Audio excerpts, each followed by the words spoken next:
the Capitol Building Commission hired Solomon Andrew Layton in 1912 to design the state Capitol building.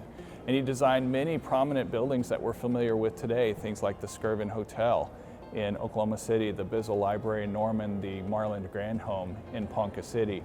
The legislature had allocated $1.5 million to build our state Capitol building. Now, that's about $1 million less than the Utah Capitol was built for, and it was built right before ours. So they had to be very judicious and economical in how they spent their money. And one of the first things that they decided to quote unquote value engineer out of the project was our iconic ornamental dome. So we put the dome on, but then we didn't do a whole lot more than that. So I mean, it was really time for a complete renovation of this building, right? By the mid-aughts, this building really was in pretty terrible shape. We had stone that was falling off the exterior of the building. We had barricaded the building off so people couldn't get up next to it in case they would get hit by a falling piece of stone. And then the plumbing was in awful shape. We had sewage leaking under the building.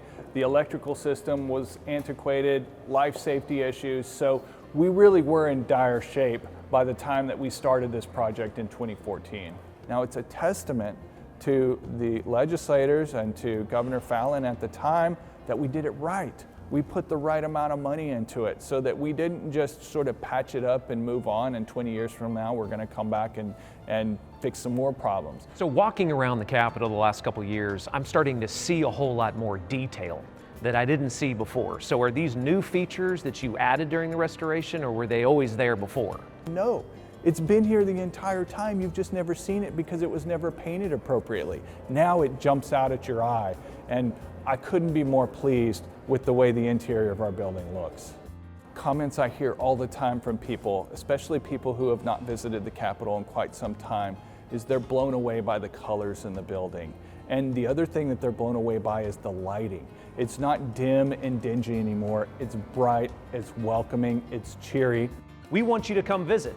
The state capitol is open every single day except Thanksgiving and Christmas. We've got a great gift shop now doing record revenue over there.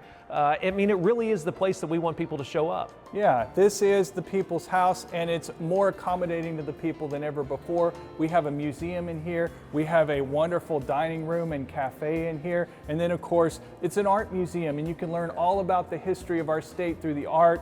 Please come and please experience what we have done here. Yeah, the art's just back up in the state capitol, so it is prime time for you to come visit your house.